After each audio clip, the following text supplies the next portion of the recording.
Bonjour mes chers élèves, j'espère que vous allez bien. Aujourd'hui, on va présenter une leçon d'orthographe intitulée « Les mots en heure » et elle est destinée aux élèves de 5e année. Je réfléchis et je manipule. Observons ces exemples. À toute heure, ce bienfaiteur ouvre sa demeure aux gens sans faire attention à la couleur de leur peau. La deuxième phrase. L'instituteur du village organise des cours de soutien. Alors, regardez les mots en couleur. Heure, bienfaiteur, demeure, couleur, instituteur. Alors, quel est le son qui se répète dans ces mots? Quel son se répète-t-il dans ces mots? Très bien, c'est le son heure. Heure. Alors, dans tous ces mots, il y a le son heure. Est-ce que la terminaison, leurs terminaisons s'écrivent tous de la même façon? Est-ce que la terminaison heure de ces mots s'écrivent toutes de la même façon? Très bien, non. Alors, regardez bien, le mot heure, il a un E à la fin. Bienfaiteur, il n'a pas de E. Demeure aussi, il a un E. Alors, ils ne s'écrivent pas de la même façon. Très bien. Alors, quel est le genre de ces mots? Heure, c'est un nom, très bien, féminin. Bienfaiteur, masculin. Sa demeure, c'est féminin. Très bien.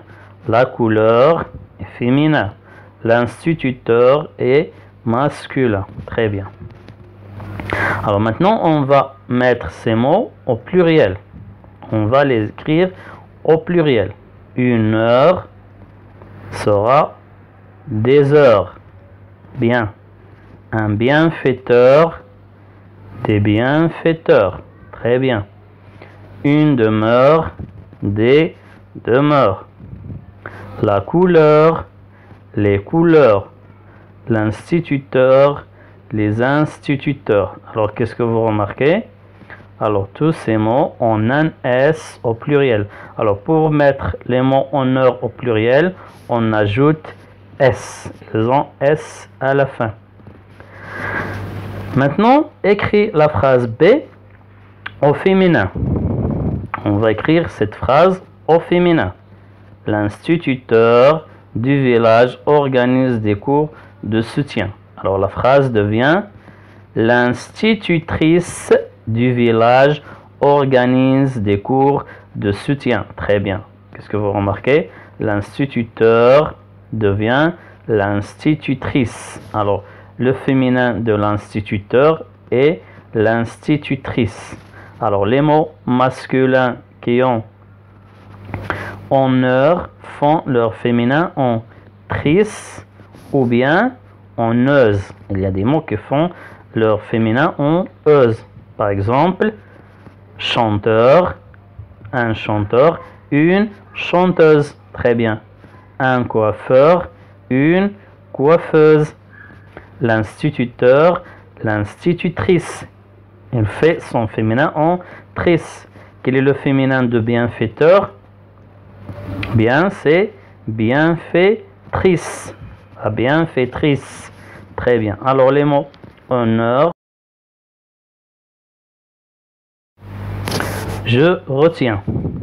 La plupart des mots terminés par le son heure s'écrivent heure. E-U-R. Exemple. La fleur, l'animateur, l'odeur. Sauf, il y a des exceptions. Par exemple, ailleurs et plusieurs qui prennent un S à la fin. Ailleurs prend un S et aussi plusieurs, il a un S à la fin. Aussi, la sœur et la couleur qui s'écrivent heure, O-E-I-R. Le beurre, l'heure et la demeure qui prennent un E à la fin. La beurre prend un E. Il s'écrit aussi avec deux R. Au pluriel, ces mots prennent un S. Alors, les mots qui se terminent par heure prennent un S à la fin. Exemple, un animateur, des animateurs, S à la fin. Les masculins en heure font leur féminin en euse ou en tris. Alors, les mots masculins en heure font leur féminin en euse ou en tris. Exemple, un conducteur, une conductrice, un chanteur, une chanteuse. Excepté, il y a des exceptions, par exemple, auteur, son féminin est auteur avec E. Docteur aussi, son féminin est docteur E avec E. Je m'entraîne. Classe les mots suivants dans le tableau. On a des mots heure, instituteur, fleur, nageur, auteur, bienfaiteur. On va les classer dans ce tableau. On a deux colonnes dans le tableau. La première colonne est masculin. Et la deuxième colonne, on va en classer les mots féminins. Alors, je vous propose de mettre la vidéo en pause et de répondre à cette question sur vos cahiers. Alors maintenant, on va corriger. Heure est un nom féminin. Très bien. On va le mettre dans la colonne de féminin. Instituteur est masculin. Très bien. Fleur est féminin. Nageur, c'est masculin. Très bien. Auteur, il est féminin. Bienfaiteur est masculin. Très bien. Merci pour votre attention et à bientôt.